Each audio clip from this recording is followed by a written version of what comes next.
ಒಂದೆರಡು ಕಪ್ ಇಟ್ಟಾಗ ಏನಾಯ್ತು? ಕಪ್ಪುಗಳ ಮನಸ್ಸು. ಹೌದಾ? ಈ ರೀತಿ ಕಪ್ಪುಗಳನ್ನ ಜೋಡಿಸಿ ನಾವು ಏನ್ ಮಾಡಿದ್ವಿ ಅಂತ ಹೇಳಿದ್ರೆ ಅದ್ರ ಮೇಲೆ ನಿಂತ್ವಿ. ನಾವೇನಾದ್ರೂ ಜಾದು ಮಾಡೇವೇನೆ?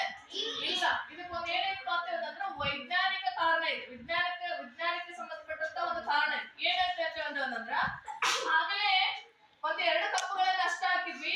ನಮ್ಮ ಭಾರ ಏನ್ ಮಾಡ್ತು? ಪೂರ್ತಿ ಆ ಕಪ್ಪುಗಳ ಮೇಲೆ ಬಿದ್ಬಿಡ್ತು. ಹೀಗಾಗಿ ಅವು ತಡ್ಕೊಳ್ಳಿಲ್ಲ. ಈಗ ನಮ್ಮ ಭಾರ ಏನಾಯ್ತಂದ್ರೆ ಇಷ್ಟು ಪ್ರದೇಶಗಳ ಮೇಲೆ ಏನಾಯ್ತಂದ್ರೆ ಹರಡಿತು. ನಮ್ದು ಭಾರ ಅಂತ ನಾವು ಪ್ರಯೋಗಿಸಲ್ಪಡುವಂತ ಒತ್ತಡ ಏನಾಯ್ತಪ್ಪ ಅಂತ ಹೇಳಿದ್ರೆ ಪ್ರದೇಶಗಳ ಮೇಲೆ ಹರಡಿತು. ಅದಕ್ಕೆ ನಾವು ಹೇಳ್ತೀವಂತ ಒಂದು ಏಕಮಾನ ಪ್ರದೇಶದ ಮೇಲೆ ಪ್ರಯೋಗಿಸಲ್ಪಡುವ ಬಲಕ್ಕೆ ನಾವೇನು ಒತ್ತಡ. ನಾವು ಹಾಕುವಂತ ಒತ್ತಡ ಆಗ್ಲೇ 2 ಕಪ್ಪಿನ ಮೇಲೆ ಬಿತ್ತು. ಈಗ ನಾವು ಹಾಕುವಂತ ಒತ್ತಡ ಇಷ್ಟು ಕಪ್ಪುಗಳ ಮೇಲೆ ಈ ಪ್ರದೇಶದ ಮೇಲೆ ಸಂಪೂರ್ಣವಾಗಿ ಹರಡಿತು. ಹೌದಾ? ಹೀಗಾಗಿ ಅವು ಏನಾಗಲಿಲ್ಲ ಅಂತ ಹೇಳಿದ್ರ ಮಣಿಲಿಲ್ಲ. ಗೊತ್ತಾಯ್ತಾ? ಹಾಗಾದ್ರೆ ನಾವು ಹಾಕುವಂತ ಒತ್ತಡದ ಇಲ್ಲ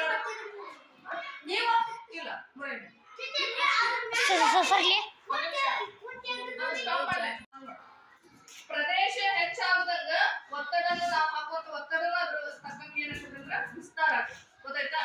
ಈಗ ಒಂದು ಏನು ನಾವು ಮೋಸ ಹೋಗ್ತೀವಿ ಅಂತ ಹೇಳಿದ್ರೆ ಸ್ವಾಮಿಗಳು ಇರ್ತಾರ ಅಥವಾ ಏನೋ ಜ್ಞಾನಿಗಳು ಅಂತ ಕರಿತೀವಿ. ಅವ್ರು ನೋಡಿದ್ಮೇಲೆ ಅವ್ರು ಗೌರವ ಇರ್ತೀವಿ. ಎದ್ರ ಮೇಲೆ ನಡೀತಿರ್ತಾರ ಅಂದ್ರೆ ಏನೋ ಮೊಳೆಗಳ ಮೇಲೆ ನಡೀತಿರ್ತಾರ. ಮೊಳೆ ಇಟ್ಟಿರ್ತಾರ, ಅದ್ರ ಮೇಲೆ ನಡೀತಿರ್ತಾರ. ಆದ್ರೂ ಅವ್ರಿಗೆ ಏನಾಗುಲ್ಲ ಅಂದ್ರೆ ಚುಚ್ಚಂಗಿಲ್ಲ ಅಂತ ಹೇಳ್ತೀವಿ. ಹೌದಾ?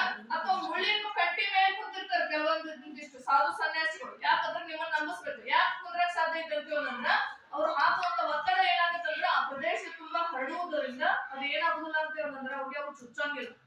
ಗೊತ್ತಾಯ್ತಾ? ನಾವೇನ್ ತಿಳ್ಕೊತೀವಿ? ಅವ್ರು ಸಾಧುಗಳಾದವ್ರ ಸನ್ಯಾಸಿಗಳಾದ್ರ ಏನೇನೋ ಸಿದ್ಧಿಯನ್ನ ಸಾಧಿಸ್ಯಾರ, ಹಾಗಾಗಿ ಅವ್ರಿಗೆ ನೋವು ಆಗುದಿಲ್ಲ ಅಂತ ಹೇಳಿದ್ರೆ ಒಂದ ಮುಳ್ಳಿನ ಮೇಲೆ ಕುಂದ್ರ ಅವ್ರಿಗೆ ಒಂದು ಮುಳ್ಳಿನ ಮೇಲೆ ಕುಂತು 2 ಮುಳ್ಳಿನ ಮೇಲೆ ಕುಂತ್ರ ಅಂದ್ರ ಚುಚ್ಚುತ್ತೈತೆ.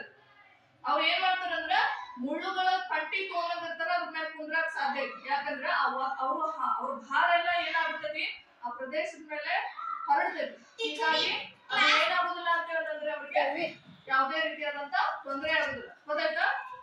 ಇದರಿಂದ ನಾವ್ ಏನ್ ತಿಳ್ಕೊಬಹುದು ಅಂತ ಹೇಳಿದ್ರೆ ನಾವು ಏನ್ ಮಾಡ್ಬೇಕು? ವಿಜ್ಞಾನವನ್ನ ತಿಳ್ಕೊಂಡು ಅದ್ರ ಬಗ್ಗೆ ಏನ್ ಮಾಡ್ಬೇಕಂದ್ರೆ ವಿಚಾರ ಮಾಡ್ಬೇಕು. ಯಾಕೆ ಏನು ಅನ್ನುವಂತ ಒಂದು ಪ್ರಶ್ನೆಗಳನ್ನ ಹುಟ್ಟಾಕೋಬೇಕು. ಅವ್ರಿಗೆ ಹೇಳಿದ್ದೆಲ್ಲ ಸತ್ಯ ಅಂತ ಹೇಳಿದ್ರೆ ನಾವೇನ್ ಮಾಡ್ಬಾರ್ದು ಅಂದ್ರೆ ನಂಬಬಾರ್ದು. ಗೊತ್ತಾಯ್ತಲ್ಲ?